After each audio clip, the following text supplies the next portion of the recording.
Muito boa noite, graça e paz.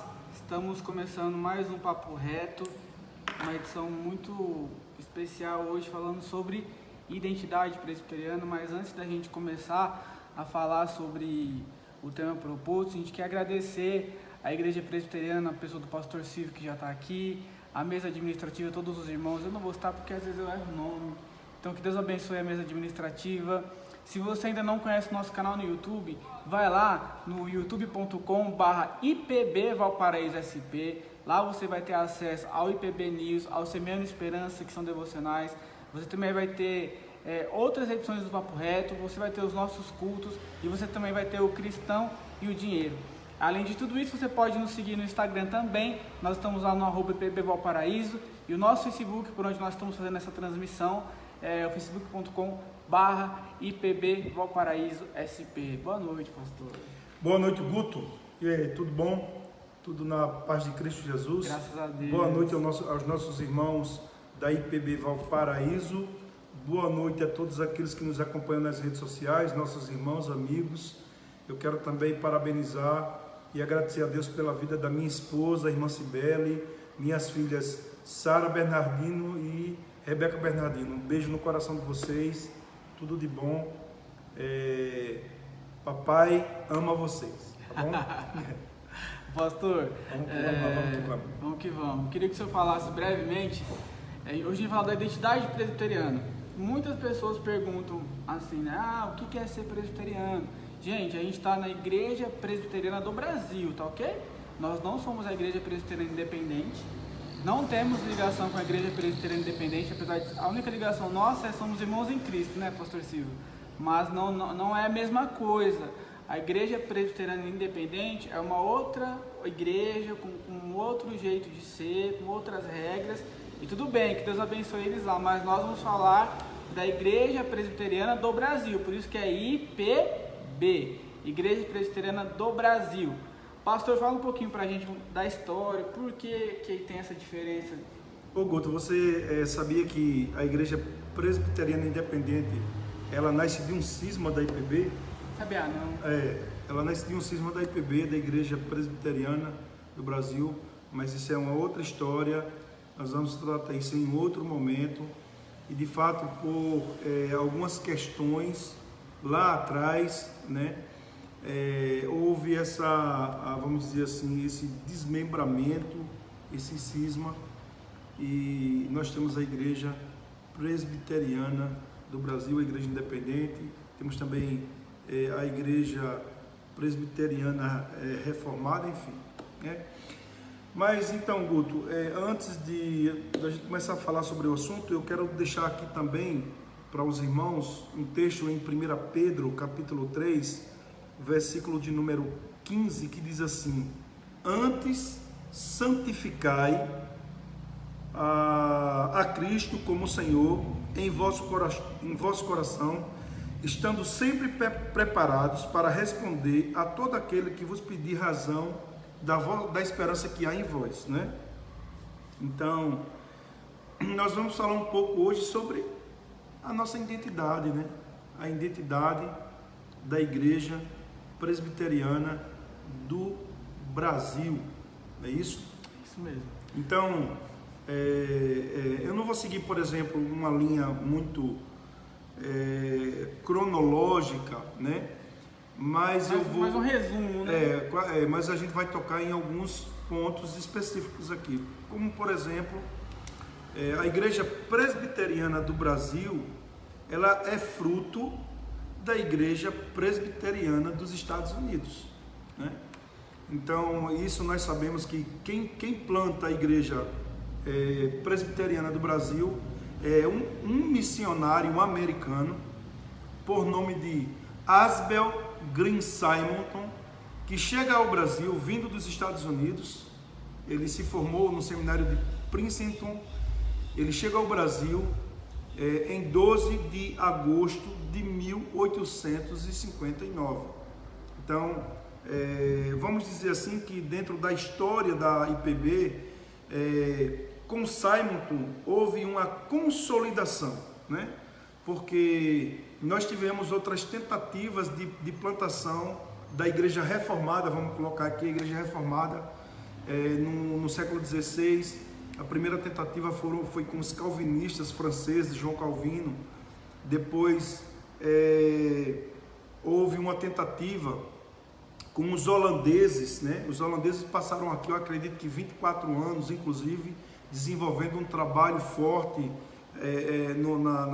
em Pernambuco, no lado do Nordeste, e depois veio o presbiterianismo para o Brasil dos Estados Unidos em 1859. Então, a nossa igreja, a Igreja Presbiteriana do Brasil, ela é fruto do trabalho missionário da Igreja Presbiteriana dos Estados Unidos. Isso aí, né?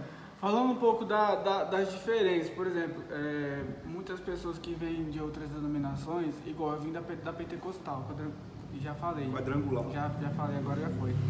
A liturgia do culto é muito diferente. Pastor, explica um pouco pra gente o que é liturgia. Tá certo.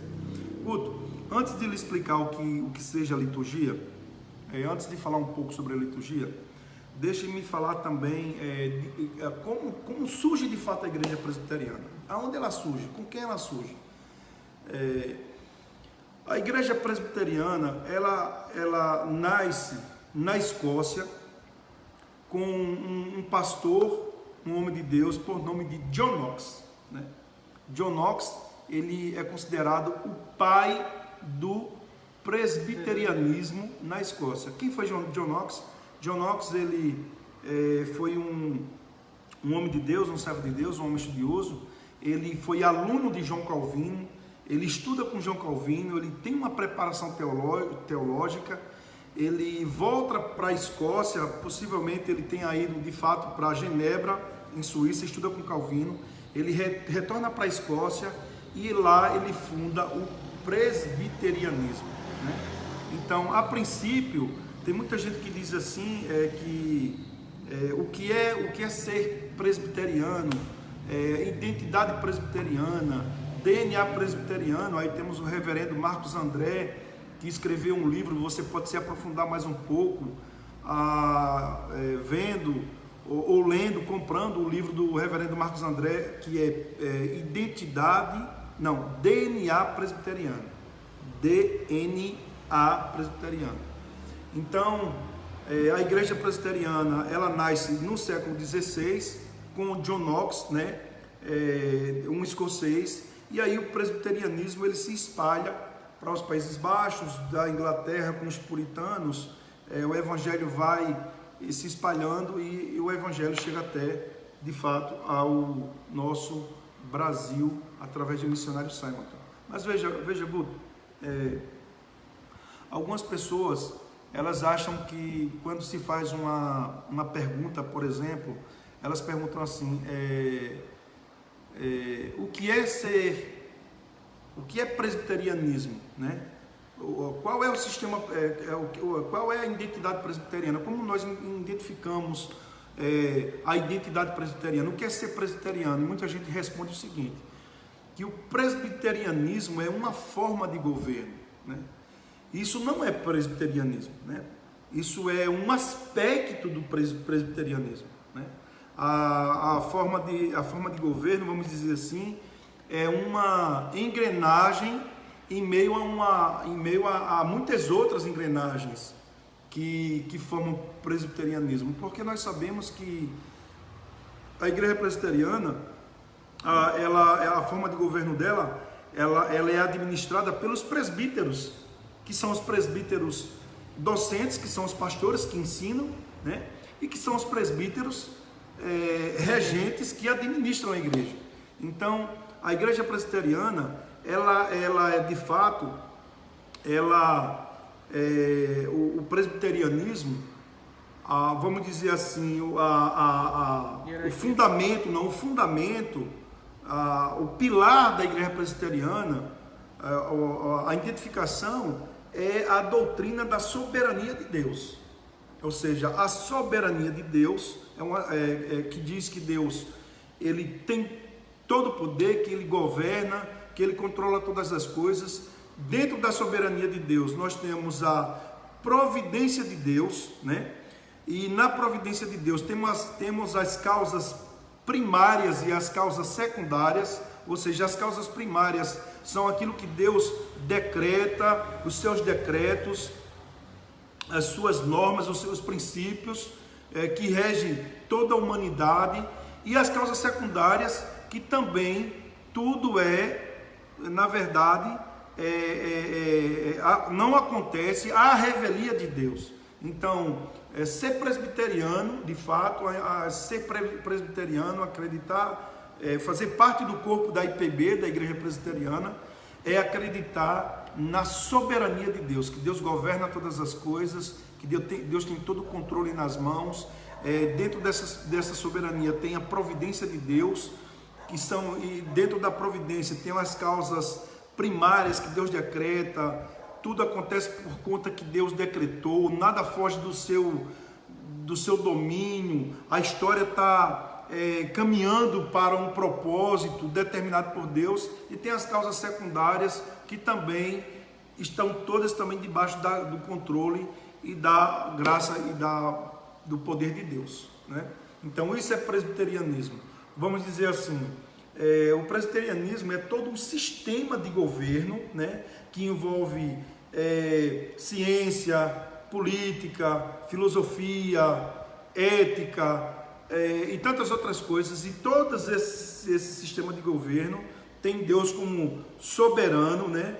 E nós nos baseamos unicamente pelas escrituras sagradas, que é a palavra de Deus, né? A palavra de Deus suficiente, inspirada, inerrante e autoritativa. Ok. Sinônimo de liturgia, pastor, para quem é de outra igreja, para entender como que a gente aplica aqui nos cultos.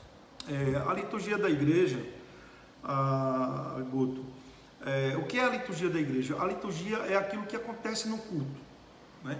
Ou seja, a liturgia faz parte do serviço que eu presto a Deus, né? Então, por exemplo, a leitura da Bíblia, a oração, são os elementos do culto, né? Elementos do culto. Oração, contrição não entraria, mas assim, contrição é oração. Então, leitura da Bíblia, pregação, oração, os cânticos e os cânticos e dízimos e ofertas, né? Então, a nossa liturgia, ela está pautada unicamente na palavra de Deus, né? E tem leitura da Bíblia, pregação da palavra de Deus, né? Pregação, leitura e pregação, oração, cânticos espirituais com hinos e cânticos espirituais, e também os dízimos e ofertas. Isso faz parte da nossa liturgia. Esses que eu listei agora são elementos de culto. Então, por exemplo, a Igreja Presbiteriana, dentro da sua liturgia, ela deve ter uma liturgia objetiva, uma liturgia, tem que ser uma liturgia bem parecida com a liturgia da igreja do primeiro século, e não pode ser uma liturgia muito espalhafatosa, muito pomposa, porque nós entendemos que a liturgia da igreja, ela é simples, né? Quem tem que brilhar, quem tem que aparecer é o próprio Cristo na exposição de sua palavra, né? Nós apresentamos Cristo como Senhor e Salvador de todas as coisas. E isso é padrão da presbiteriana do Brasil. É padrão da igreja presbiteriana do Brasil. Eu não fui em tantas presbiterianas do Brasil, assim, eu fui em 3 ou 4, eu acho. E é o mesmo estilo de culto que a gente tem aqui em Valparaíso, em Birigui, em São Paulo. A liturgia é a mesma. Isso é uma característica forte de um culto presbiteriano. Ele vai ter tudo isso que o pastor falou. Não muda, gente. E é muito, o que ele falou é muito objetivo. Tem hora para começar e tem hora para acabar, né? A gente também não está criticando, né, aquelas pessoas que fazem cultos mais lisos. Não é, pelo amor de Deus, não é nada disso. Nós estamos falando como nós nos organizamos como presbiterianos, né, pastor? Eu queria que o senhor falasse um pouco também, para explicar para o pessoal como que funciona a hierarquia dentro da presbiteriana no Brasil. Então, tipo assim, tem o senhor que é pastor, depois o senhor tem o conselho, mesa administrativa, diaconato. Isso. Guto, a gente poderia, a pergunta é uma pergunta muito boa dentro dessa hierarquia, mas eu ainda sinto ainda uma necessidade de explicar um pouco mais sobre o presbiterianismo, como por exemplo, existem coisas que são sinônimas e que o reverendo Adão Carlos do Nascimento, ele tem um livro, que o nome do livro é O que todo presbiteriano inteligente precisa saber ou deve saber. O livro é muito bom, né? Só com temas e tudo mais. Então ele faz uma distinção entre presbiteriano, reformado e calvinista, né? Então o que é ser presbiteriano, o que é ser reformado, o que é ser calvinista. Então, porque o calvinismo também é um sistema doutrinário que também tem a ver com a soberania de Deus. Reformados significa que nós procedemos e descendemos da reforma protestante de 1517, que ganha corpo com Calvino. Acontece com Lutero em 1517, né?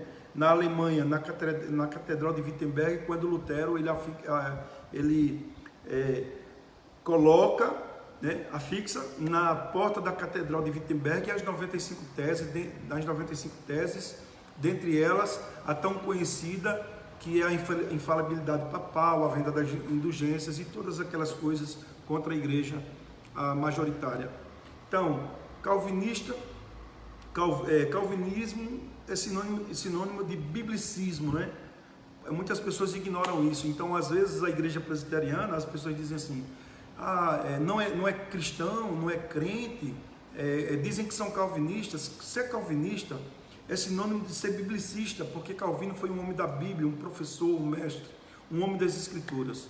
Ser reformado é porque nós descendemos de fato da reforma, né? A origem lá na reforma protestante, como nós já falamos aqui, que John Knox estudou com João Calvino.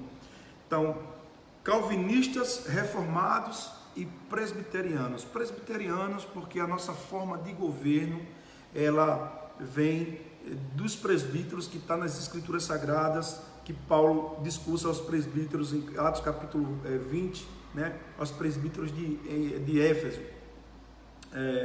Então Paulo faz um discurso, e a igreja do primeiro século, onde Paulo passava e pregava, e as igrejas iam se organizando, a orientação de Paulo era que as igrejas se organizassem e estabelecessem presbíteros para cuidar da igreja, pastores, homens experimentados para cuidar da igreja.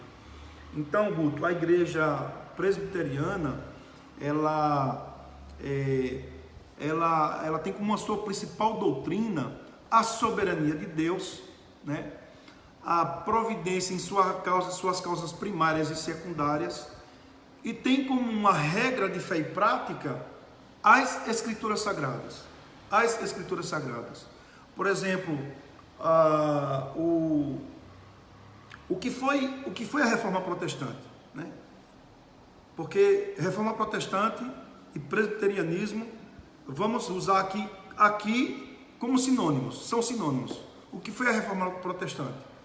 A Reforma Protestante foi um chamado, né, dos pré-reformadores, né, de John Wycliffe, John Hus, os reformadores, Lutero, Calvino, Farel e os outros, né? Os próprios puritanos que deram continuidade. A gente vai falar daqui a pouco sobre os puritanos, as confissões de fé da holandesa, a confissão de Westminster, né?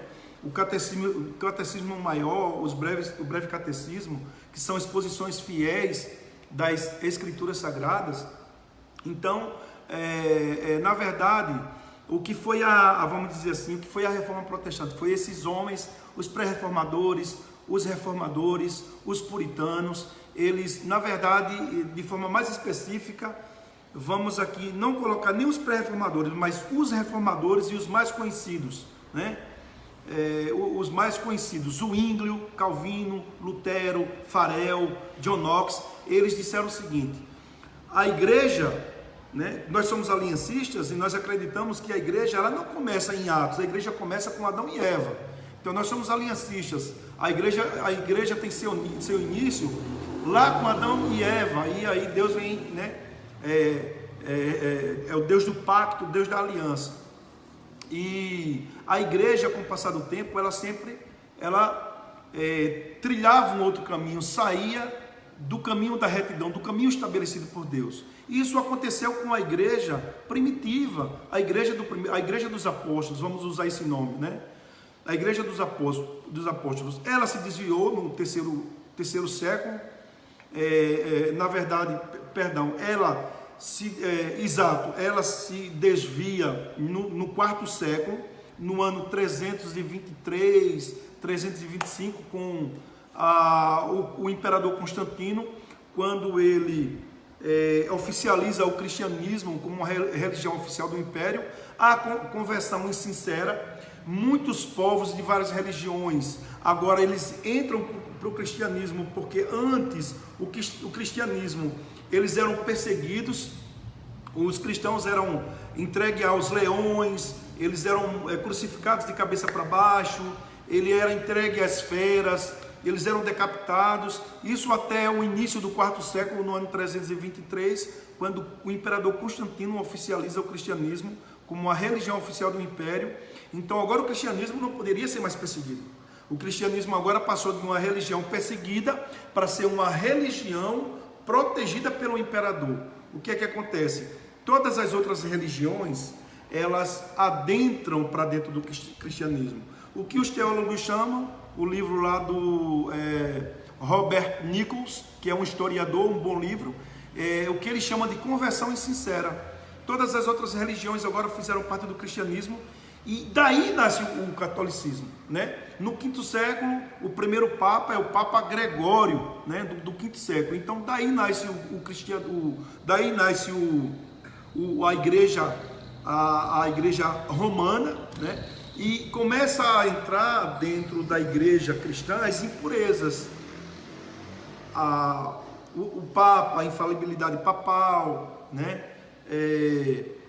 O culto a Maria, né? A adoração às relíquias, todas essas coisas. Então a igreja, ela cai, ela se corrompe de uma forma muito palpável no início do quarto século. Ela é o que também os teólogos chamam de período das trevas, que vai do século IV até o século XVI, 1200 anos de trevas. Então a igreja ficou dominada, ficou imersa em trevas, e aí quando chega no século XVI, já tínhamos gritos, né? Já tínhamos homens iluminados pelo Espírito Santo, que estava chamando a igreja a um arrependimento, mas aí o Lutero, ele pega e coloca as 95 teses na Catedral de Wittenberg.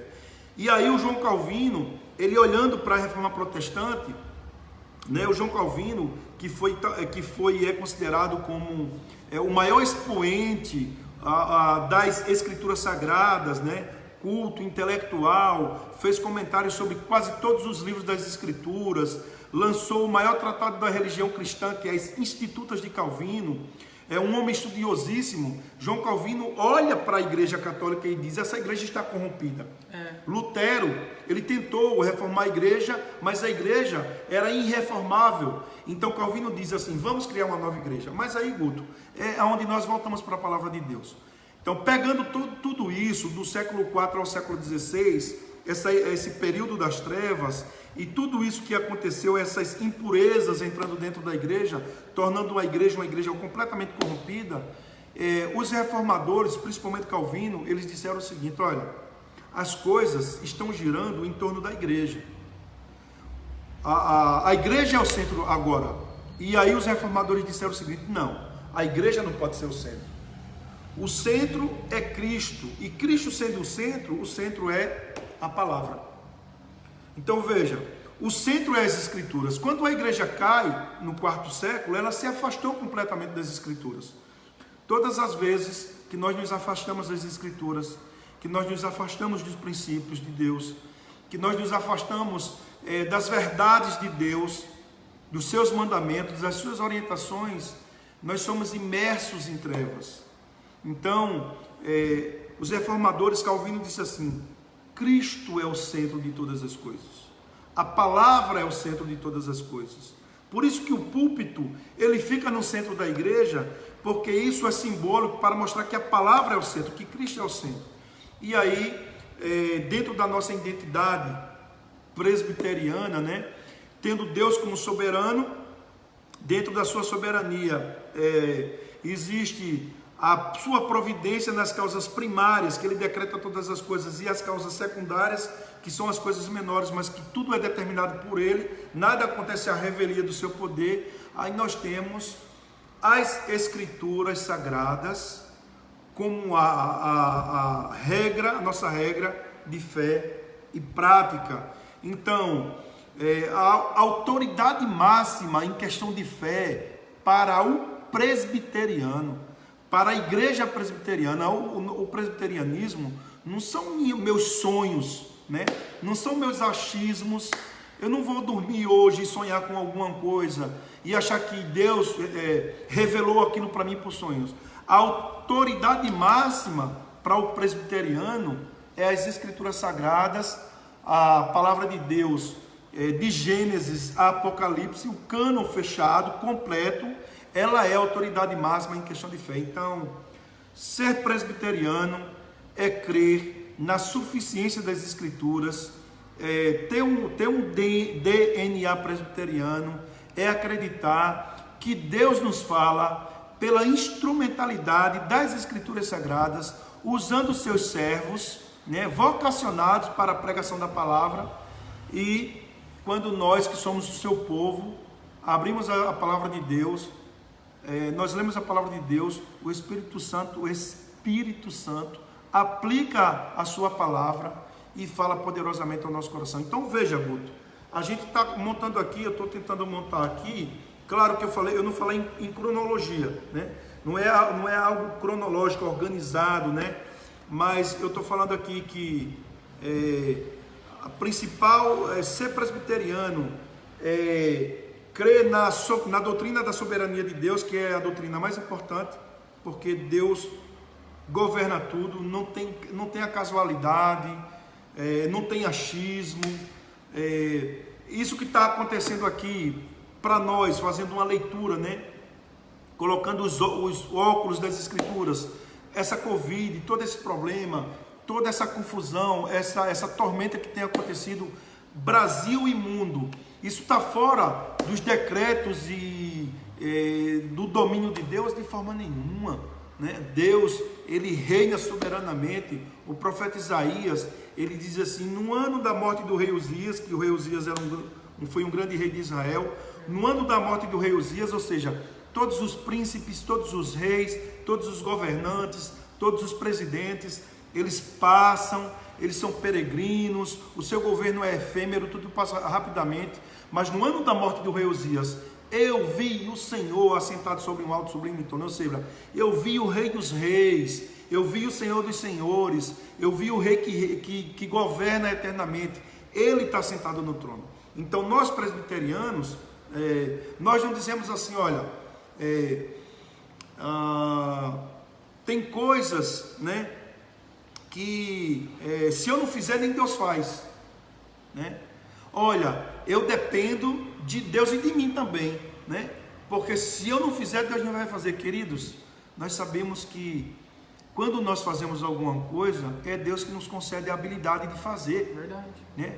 É Deus que nos concede inteligência, saúde, disposição, inclinações, vontade, né? Direcionamento. Agora, é claro que dentro dessas causas, vamos dizer assim, primárias, existem as causas secundárias. Por exemplo, eu não posso ser preguiçoso, eu tenho que exercer meu dom, Deus me concede um dom, eu tenho que exercer, eu tenho que estudar, eu tenho que fazer um curso profissionalizante. Mas voltando ao assunto, para não deixar uma coisa tão aberta e afunilar o assunto, então aí eu tenho, como presbiteriano, as escrituras como regra de fé e prática. Então, identidade presbiteriana é crer que a Bíblia é suficiente, inerrante, inspirada e autoritativa. Suficiente porque em questão de alma humana, Em questão de fé, a Bíblia é suficiente. A gente não pode acrescentar nada às Escrituras. Nem tirar. Nem tirar. Ela é o manual do fabricante. Ou seja, aonde eu vou buscar conhecer coisas sobre existencialismo. Eu vou ler Kierkegaard, que é o pai do existencialismo, né? Filósofo dinamarquês. Aí eu vou ler o quê? Eu vou ler Freud, eu vou ler o Carl Roger. Quem é que eu vou ler? Eu vou ler os pilares de Freud. A Bíblia é suficiente, né? Em questão de fé, em questão de alma, em questão de espiritualidade, a Bíblia é o livro dos livros, né? Quando eu leio as Escrituras, eu tô ouvindo, não é o que o homem fala do homem, como diz o Dr. Heber Campos, né?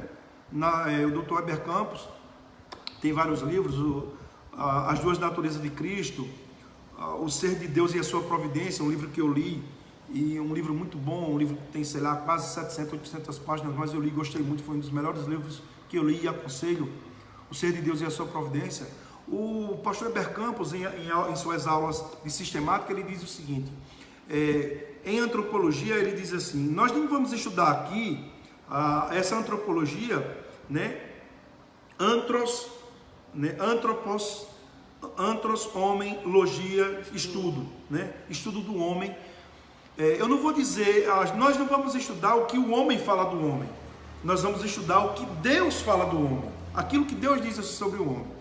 E Deus é o fabricante, foi Deus que nos fez, e Ele nos fez, e o manual do fabricante é as Escrituras Sagradas. Então, ser presbiteriano é crer na suficiência das Escrituras, Lu. Amém. Crer na suficiência das Escrituras. Ser presbiteriano é crer que a Bíblia, ela é inspirada. O que é inspiração? Inspiração é que Deus usou homens, né? A Bíblia tem 36 autores, foi escrita num período de 1.600 anos, em épocas diferentes, né? Mas Deus, Deus, Ele ditou, né? Tudo que está nas Escrituras foi colocado por Deus, é palavra de Deus. Então eu acredito que a Bíblia é inspirada. Quando eu abro a Bíblia, eu creio que Deus fala comigo. Isso é ser presbiteriano, né? Isso é ser bíblico, Deus fala comigo. Então, a Bíblia, ela é suficiente, ela é inspirada, ela é inerrante, ela não contém erros nos seus autógrafos, não existe erro. As pessoas às vezes ficam querendo explicar coisas que não sabem, é apenas interpretação, exegese, experiência, conhecimento, porque a Bíblia explica a própria Bíblia, né? A Bíblia explica a própria Bíblia, e você vai entender na Bíblia quando você vai lendo, na dependência do Espírito Santo, maturidade, né? Com uma boa orientação, você vai compreendendo. Então a Bíblia ela é inerrante, ela não tem erros nos seus autógrafos, nos seus originais. Foram escritos uma parte pequena em aramaico, a maior parte em hebraico no Velho Testamento, e Novo Testamento em grego koiné. E autoritativa, né? Ela é a autoridade máxima em questão de fé. Isso gera uma confusão muito grande. Por exemplo, aqui a gente entra na identidade presbiteriana, né? No DNA presbiteriano. Por exemplo, as pessoas elas são confusas em questão de autoridade, né? Elas têm, elas buscam autoridades em coisas extra-bíblia, em sonhos. Tem pessoas que têm pressentimento, eu pressinto alguma coisa e acha que aquilo ali, né, é Deus que está falando ou está revelando. Tem sentimentos, enfim, essas coisas todas que não diz muita coisa para nenhum de nós, né? A Bíblia que é a autoridade máxima em questão de fé. Então, todas as vezes que eu vou na igreja e tem alguém pregando sobre determinado tema, por exemplo, eu chego na igreja e o pastor está pregando sobre perdão. Vou dar um exemplo aqui sobre autoridade, né, em questão de fé. Alguém está pregando sobre perdão. O pastor pregou sobre perdão no domingo de manhã. Aí eu, por algum motivo, fui para a cidade de Araçatuba visitar um amigo, chego lá, vou e visito a igreja lá de Araçatuba, presbiteriana. Não é a minha igreja, eu sou de Valparaíso, eu estou dando um exemplo aqui, né? Vamos supor, veio aqui de manhã, o pastor Silvio pregou sobre perdão. Foi para Araçatuba, e lá foi para a casa de alguém, de um amigo, almoçou por lá, foi na igreja presbiteriana de Araçatuba, o pastor lá pregou sobre perdão. Aí voltou para Valparaíso, chega no domingo pela manhã, coloca liga lá na IPP TV Pinheiros, pastor Arival está pregando sobre perdão. O que é que eu posso entender? Deus está falando de perdão para mim. Eu preciso perdoar alguém. Ou seja, a Bíblia, Deus está me falando através da autoridade das Escrituras. Então, a Bíblia que é a autoridade máxima em questão de fé. Se isso acontece com o tema santificação, escutei santificação no domingo de manhã na igreja de Valparaíso, fui para Araçatuba, escutei lá sobre santificação no domingo de manhã, fui para a IPPTV, estava o Hernandes Dias Lopes, reverendo, pregando sobre santificação. O que é que isso significa? Eu tenho que me santificar, ou seja, a autoridade das Escrituras. Então, nesses 4 pilares, né? Suficiência, inerrância, inspiração e autoridade das Escrituras Sagradas. O presbiteriano tem a Bíblia como regra de fé e prática. Tá bom? Guto, vai dar aula, né, gente? Você está aí e não está nem me perguntando muito, eu fico meio empolgado quando eu falo sobre o presbiterianismo.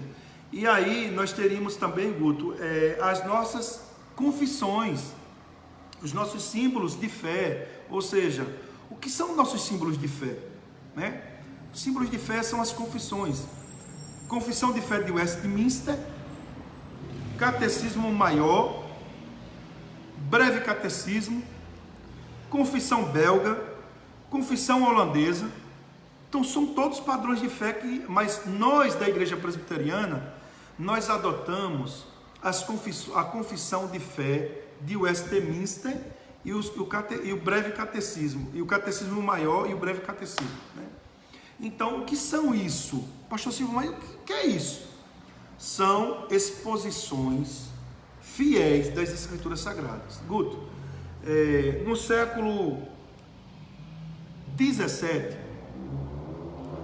entre 1643 a 1649, eu posso não estar sendo muito fiel na questão, muito preciso na questão da data, então, se eu não estou sendo muito preciso, por favor, me perdoe, mas no século XVI se juntaram mais de 150 teólogos na Inglaterra, de várias denominações, congregacionais, presbiterianos, batistas, da Igreja Reformada, de todas as igrejas da época, e eles gastaram 5 anos de estudo, e eles sistematizaram, porque a coisa ficava muito aberta, eles sistematizaram doutrinas que deveriam ser ensinadas na igreja cristã, na igreja de Cristo. Dentre essas doutrinas, nós encontramos, por exemplo, se você abre a confissão de fé das Escrituras Sagradas, eu acabei de falar aqui. Sim. Você vai estudar sobre as Escrituras Sagradas. É uma exposição bíblica sobre as Escrituras Sagradas. Então, nós presbiterianos, né, nós adotamos a confissão de fé de Westminster e o Catecismo Maior como exposições fiéis das Escrituras Sagradas. Olha, as confissões não são inspiradas, mas são exposições fiéis da palavra de Deus. Aí nós encontramos ali, por exemplo, das Escrituras Sagradas, de Deus e da Santíssima Trindade, santificação, predestinação, pecado, casamento, sacramento, todos os temas ali, vários temas na confissão de fé que nós devemos estudar exaustivamente. Isso é presbiterianismo. Se a gente for para o catecismo, que são, né, dezenas e dezenas de perguntas, lá você vai, primeira pergunta do catecismo: qual é o fim principal do homem? Adorar a Deus e gozá-lo para sempre. Nós estamos aqui para adorá-lo. e gozá-lo para sempre. Na confissão de fé, nós temos, por exemplo, houve um adendo, fizeram um adendo na confissão de fé, que fala sobre evangelização. Está lá na confissão de fé, evangelização. Então, nós adotamos as confissões, né, de fé de Westminster do século XVII, né? Foi feito pelos puritanos, vários pastores, cerca de 150 teólogos, né, de várias denominações, que eles fizeram, né, colocaram lá esse estudo que nós adotamos. Então, isso faz parte vamos dizer assim, da essência do presbiterianismo e da Igreja Reformada. E nós da Igreja Presbiteriana do Brasil, a Igreja Presbiteriana do Brasil adota os símbolos de fé, e nós temos uma Constituição, né? Aí dentro da nossa Constituição, nós temos aí Constituição da Igreja, né? Ou seja, como a nossa igreja é constituída, e aí entra aquela questão de presbítero, função, as funções do presbítero docente, funções privativas do presbítero docente, as minhas funções privativas, funções do presbítero regente. Nós temos, na nossa Constituição, ela se divide em Constituição da Igreja. Presbítero docente, para quem está vendo, é pastor, né? O pastor que presbítero é um pastor, isso. Na IPB, um presbítero é um pastor. Né? Então, mesmo ele sendo regente, também é um pastor. Então, na nossa Constituição, nós temos uma Constituição que também é um modelo arrancado das Escrituras, né? Ou seja, uma cópia das Escrituras. Nós temos Constituição da Igreja, Código de Disciplina e Princípios de Liturgia. A Constituição da Igreja, nós temos na primeira parte, CI, Constituição da Igreja, CD, Código de Disciplina. Então, tudo que eu quero saber da Constituição da Igreja está ali. Ou seja, como é que eu faço para me tornar membro da IPB? CI, Constituição da Igreja. Como é que eu faço? Eu vou me transferir para uma outra igreja, eu sou presbiteriano. Como é que eu faço para fazer essa transferência? CI, Constituição da Igreja. Eu quero ser recebido, eu venho de uma outra igreja, eu venho de uma igreja pentecostal, mas eu quero ser membro da IPB. Como é que eu faço? Consulta a CI, Constituição da Igreja, uma federação de igreja, né, que tem como regra de fé e prática as Escrituras Sagradas e adota como exposição fiel das Escrituras a confissão de fé, o Catecismo Maior e o breve Catecismo de Westminster. Então, eu tenho aí, por exemplo, pastor, essa questão de oficialato, tem eleição na igreja. Com quanto tempo eu preciso ter na igreja presbiteriana, sendo recebido como membro, para ser um oficial, um diácono ou um presbítero? Eu vou consultar a Constituição da igreja. Quais são as funções do pastor, que é o presbítero, é o regente? Funções privativas, Constituição da igreja. Presbítero, na verdade, o presbítero docente, né? O presbítero docente sou eu, né? Que posso celebrar casamento, que posso celebrar a ceia do Senhor. As funções privativas, está lá na Constituição da Igreja. E o presbítero regente, que administra a igreja, está na Constituição da Igreja. Então, pastor, peraí, um momento. No Código de Disciplina, tudo que é disciplina, tudo que é acerca de disciplina, que a Bíblia diz que a disciplina é para santificação do corpo da igreja. Aí eu procuro lá no estatuto, o Código de Disciplina. Princípios de liturgia, você me perguntou sobre liturgia. Está lá o nosso princípio de liturgia, tá tudo que nós devemos fazer, casamento, celebração da ceia do Senhor, que nós devemos fazer no culto, na nossa liturgia, nós adotamos princípios de liturgia. Até as canções, elas têm que, não pode descaracterizar muito. Aí você tinha me feito uma pergunta dentro dessa pergunta? Você já respondeu, eu tinha perguntado da estrutura da IPB, dos cargos. Os cargos hierárquicos da IPB é o seguinte. A IPB, eu vou explicar os cargos hierárquicos, tentando explicar concílio, né? Nós temos o nosso primeiro concílio, os concílios da nossa igreja são sempre com presbíteros, são presbíteros, por isso que a igreja a forma de governo dela, ela é governada pelos presbíteros, né? O governo maior, é claro, é o próprio Cristo, que é o cabeça da igreja. Mas presbítero docente, presbítero regente. Então, conselho da igreja, igreja organizada, é o primeiro concílio, é formada no mínimo de um pastor e 2 presbíteros. Aí temos o presbitério, que é formada, um presbitério pode ser organizado na IPB com 4 igrejas. Tendo 4 igrejas, formam um presbitério, e esse presbitério tem um presidente e toda uma mesa, uma mesa executiva.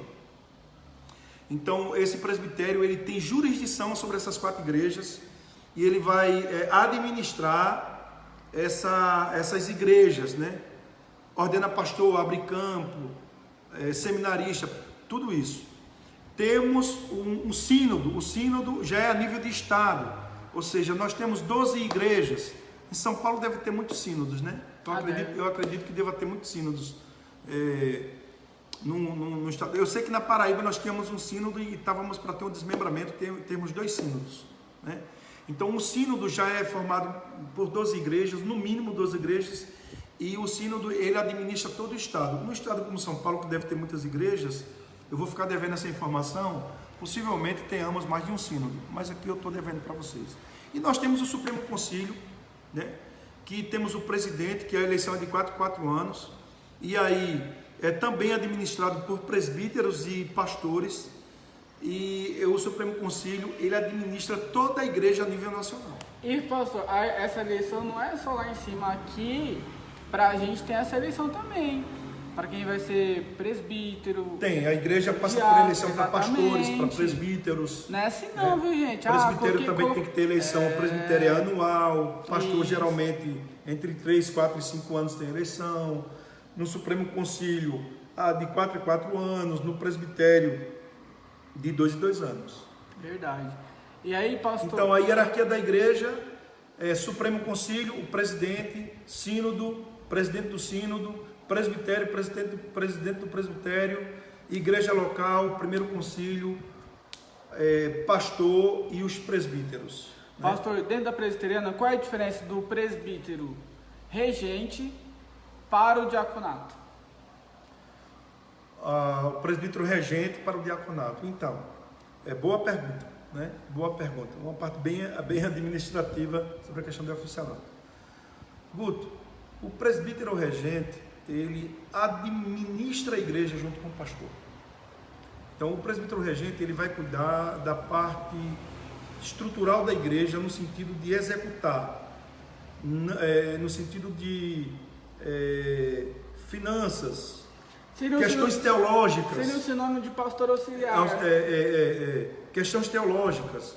Temos que na sua ausência prega. Vamos supor, vamos reunir aqui, eu reúno, a igreja se reúne, o presbítero docente, o presbítero regente se reúne com o pastor para decidir, por exemplo, o planejamento da igreja. Qual será o nosso planejamento para o próximo semestre? Onde nós queremos chegar? Como nós vamos trabalhar? O que nós vamos fazer? Então, o presbítero regente, ele administra a igreja junto com o pastor, né? As finanças, o planejamento na parte de evangelização, construção, ele tá administrando com o pastor. A função dele é administrar.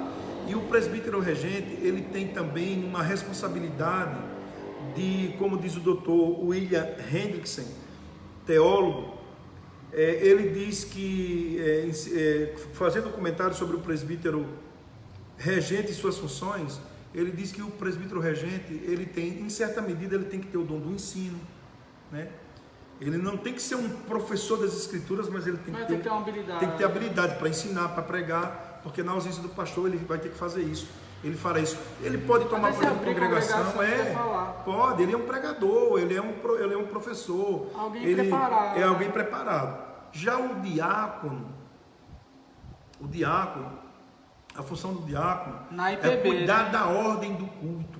Atos capítulo 6. Todos eles têm que ser homens de Deus, homens cheios do Espírito Santo, provados e tudo mais, né? Aptos para o cargo, vocacionados por Deus. O diácono, ele vai cuidar, por exemplo, da arrecadação de dízimos e ofertas, ele vai cuidar da manutenção do culto, ele vai cuidar de Manutenção predial. prestar a manutenção do prédio, prestar assistência e socorrer aos necessitados da igreja, entendeu? Essa toda é a função do diácono, da ajuda diaconal.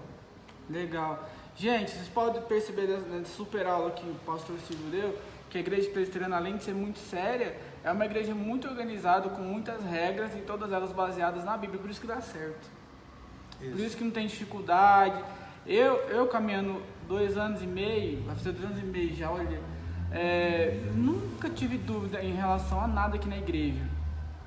Tirando uma breve exceção, mas não vou entrar nesse mérito, alguma coisa que me confundiu minha cabeça porque eu vim de uma outra vertente, mas já está tudo certo. Agora, se você não está em igreja nenhuma e esse vídeo chegou até você e você escutou um pouco do que é o presbiterianismo, um pouco, porque se você vier aqui em Valparaíso ou se você for na sua cidade conhecer uma igreja presbiteriana do Brasil, você vai ver de perto que é muito mais do que essa bela aula que o pastor Silvio aqui deu. É um estilo de vida.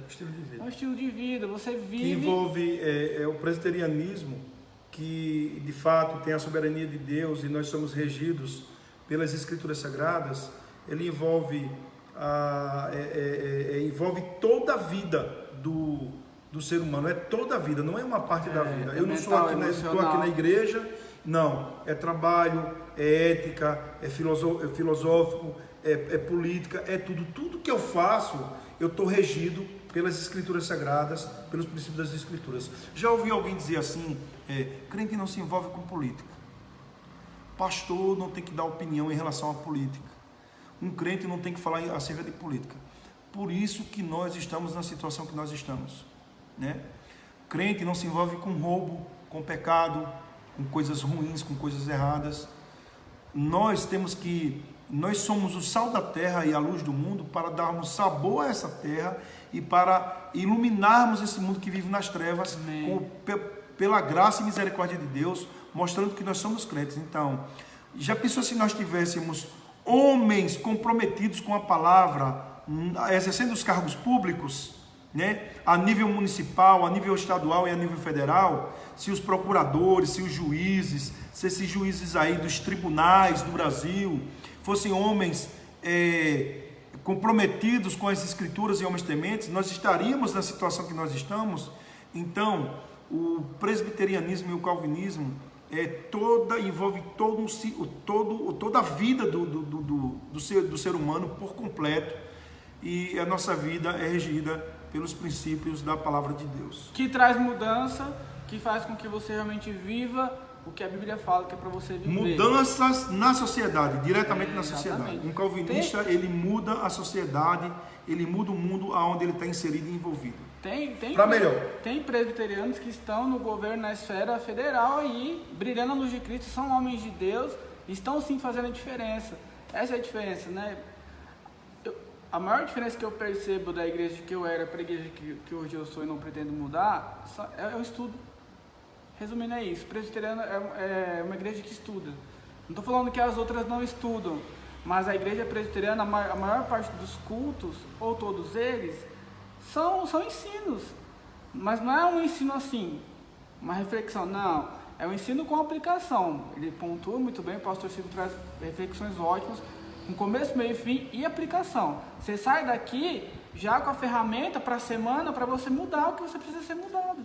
Porque está na Bíblia, foi passado, igual ele pregou, foi muito interessante o que aconteceu semana passada, eu acho. O Senhor pregou sobre Jesus, o bom pastor. Depois teve um estudo na quarta-feira que o pastor Mariano participou, que ele falou a mesma coisa. Isso. Sobre confiar no Senhor, Jesus é o nosso bom pastor. Daqui eu não entendi, eu falei assim, nossa, é verdade. E eu fui meditar mais sobre isso. Então assim, o presbiteriano, ele dá muito mais valor para o estudo da Bíblia, né? Eu estou falando de experiência minha, tá bom? Não tô ofendendo ninguém, não. Do que outras igrejas que se dedicam mais a outras coisas, o que também não é errado. Mas aqui, na igreja presbiteriana, nós somos mais dedicados, mais empenhados aos estudos. Tanto que tem um culto que é só de estudo. Aliás, um não, tem todos, na verdade. Dois muito objetivos. Na verdade, todo culto Ele tem que ter o estudo da palavra de Deus. É verdade. E eu queria, Guto, fazer uma proposta, porque nós falamos, por exemplo, assim, nós temos aqui 1 hora, né?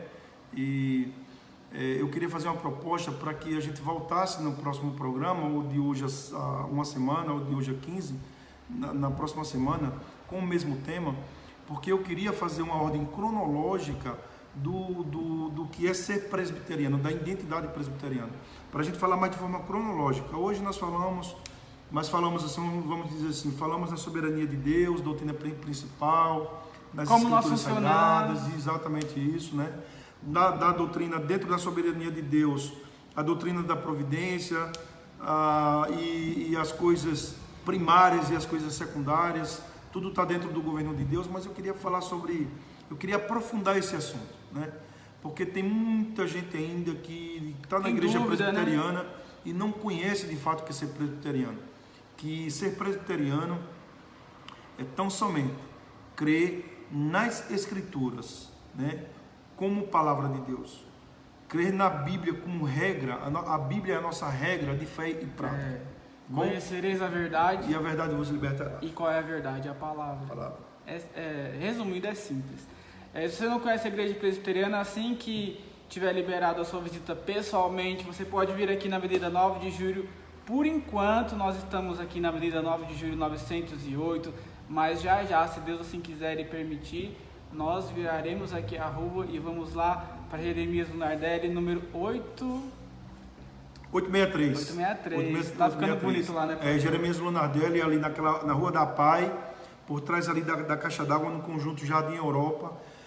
Igreja levantada, igreja já rebocada, estamos trabalhando na frente, púlpito por dentro já está sendo organizado. A nossa expectativa é que no final de maio, Guto, se Deus permitir, nós vamos inaugurar essa igreja aqui. Se for a vontade de Deus, nós estamos crendo que será a vontade de Deus. E assim, Deus tem feito coisas maravilhosas no nosso meio. Eu me apeguei muito, Guto, tanto no ano passado e nesse ano, em 2 versículos.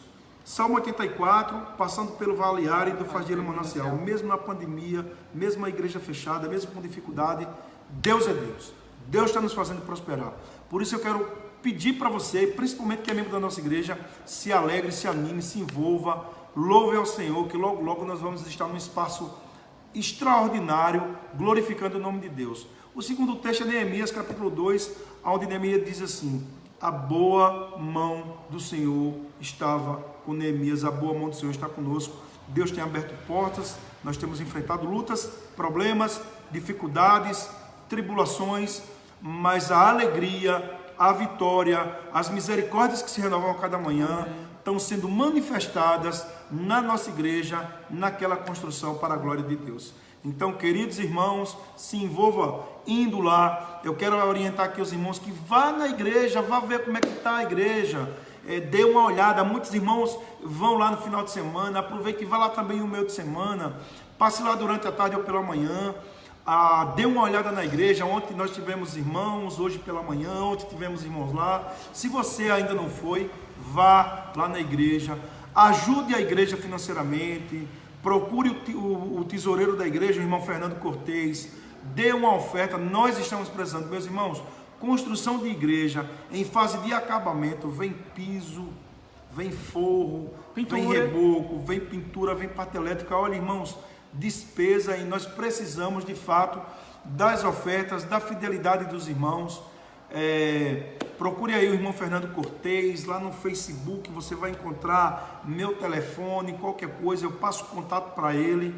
E ore para que Deus continue fazendo a sua obra aqui na cidade de Valparaíso. Eu gosto sempre de agradecer, Guto, a mesa administrativa, a igreja presbiteriana aqui de Valparaíso, que tem nos apoiado em oração, e também, desculpa irmãos, peguei aqui o copinho, e também a Junta Missionária de Pinheiros, a Igreja Presbiteriana de Pinheiros, na pessoa do pastor Arival, na pessoa do secretário executivo Mariano Alves, a Junta de Missões Nacionais e a Igreja Presbiteriana da Coreia, que os coreanos estarão aqui com a permissão de Deus, estarão aqui para a inauguração dessa igreja no mês de maio, e glórias a Deus por isso. Deus te abençoe, meu irmão. Todas essas vamos frentes aí são parcerias para que esse templo bonito está sendo levantado para a glória de Deus. Você que passa pela Marechal Rondon, sentido interior de São Paulo, você que vem de Andradina, Mirandópolis, dessa região, Castilho, Guaraçaí, você passando pela rodovia, você consegue visualizar o prédio da rodovia. Um prédio bonito que o próprio Deus que levantou, você consegue ver. Mas se você é daqui de Valparaíso, pega a rua da prefeitura, você vai até o final, até acabar. Quando estiver acabando, você já vai ver já a construção levantada pelo próprio Deus, por essas tão importantes parcerias aí que a Igreja Presbiteriana fez para que esse sonho de Deus se tornasse uma realidade, uma vivência, um testemunho, uma experiência, para incentivar outras vidas, né, pastor? Isso. Incentivar a fé de outros irmãos, de outras congregações que também estão sonhando com a construção. Então, como o pastor disse, se envolva, vá lá, você certamente vai ser muito bem-vindo. O pastor está lá diariamente acompanhando a construção, ele vai te apresentar como vai ficar a igreja, apesar de que você vai entrar, você já vai ver muito bem como vai ficar, mas ele vai te explicar o que vai ser aonde, com maior alegria, ele faz isso com alegria. Então vá sim lá, você vai ser muito bem-vindo. Se você não puder ir, ore muito, porque as orações realmente movem situações e corações que nós não podemos fazer. Então, mais uma vez, as nossas transmissões acontecerão no domingo pela manhã às 9, né, pastor Silvio? 9 horas no domingo pela manhã, e no domingo à noite, às 18h30, também teremos a nossa transmissão.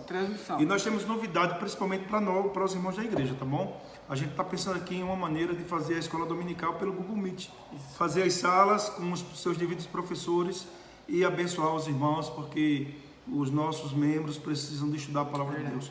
Nós gostamos de estudar a palavra de Deus. Então fique ligado nas nossas redes sociais, lá no YouTube, youtube.com/IPB Valparaíso SP, no Instagram, IPB Valparaíso, e no Facebook, por onde nós fizemos essa gravação, Igreja Presbiteriana de Valparaíso. Por esses meios você vai ficar atualizado de tudo que está acontecendo. Lembrando que domingo nós ainda não teremos culto presencial, mas será transmitido 9 horas da manhã, como o pastor já falou, e às 18h30 ao vivo. Nós, com alegria, e se Deus permitir, estaremos aqui esperando por você. Que Deus abençoe a sua vida, a sua família, a nossa cidade e a nossa nação, né, pastor? Meu irmão, Deus te abençoe.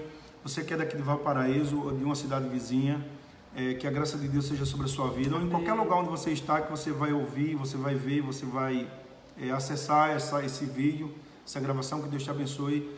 E nós da Igreja Presbiteriana, principalmente o pastor Silvio, eu estou com o meu coração aberto para lhe receber, para lhe ouvir, para lhe orientar, para orar com você, para lhe dar uma orientação bíblica. Se você necessita de uma orientação bíblica, principalmente nessa época de pandemia, de lutas, de dificuldades, de instabilidades na economia, instabilidade no emprego, instabilidade dentro de casa, instabilidade no estudo, momento difícil, a Bíblia tem resposta. Deus tem resposta. Deus é nossa segurança. Deus é o nosso consolo. Deus é o nosso conforto. Deus é o nosso refúgio.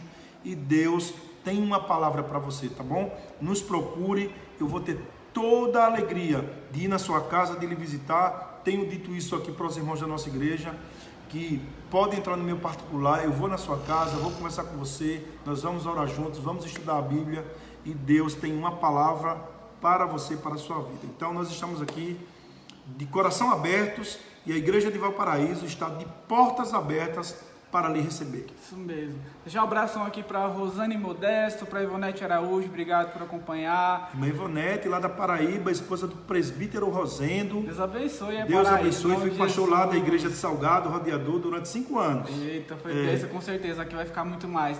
Mandar um abraço também para minha tia Nalva Marcondes, que acompanhou o programa inteiro. Sibeli, Sara Rebeca. O Kleber também acompanhou. O irmão Ricardo. Os irmãos de Mirandópolis, Ricardo.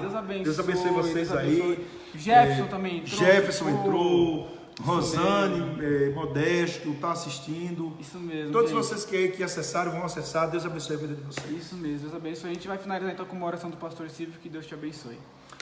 Tá bom, vamos orar, queridos. Deus, eu te agradeço pelas nossas vidas, pela nossa família, pela igreja, pelos irmãos que estão nos assistindo. Peço agora de forma específica pela irmã Ivonete, que completou mais um ano de vida. Amém. Presbítero Rosendo, Moisés, Isabel, que o Senhor abençoe a vida deles, que o Senhor abençoe a vida dos irmãos aqui, a construção, que o Senhor conceda a saúde, nos guarde do mal. Amém. Que o Senhor tenha misericórdia de nós, que o Senhor abençoe a vida do Guto, Amém. a vida de sua família, Amém. lhe trazendo providências, a minha vida, Amém, a vida dessa igreja querida, Senhor, daqui de Valparaíso, a vida dos nossos irmãos de Mirandópolis. Abençoe essa cidade, esse estado, esse país. Guarde o nosso sono, nos abençoe, Senhor, que a tua bênção seja sobre nossas vidas e também ilumine nossas mentes para que nós possamos entender de fato a tua vontade para nós, no sentido de compreendermos a tua palavra, as escrituras sagradas, que a tua vontade está revelada na palavra de Deus. Amém. Assim nós te suplicamos e te pedimos no nome do Senhor Jesus Cristo. Amém e amém. Amém. Deus te abençoe. Esperamos vocês domingo às 9 da manhã e às 18h30 por esse mesmo canal. Tá bom. Tchau, tchau.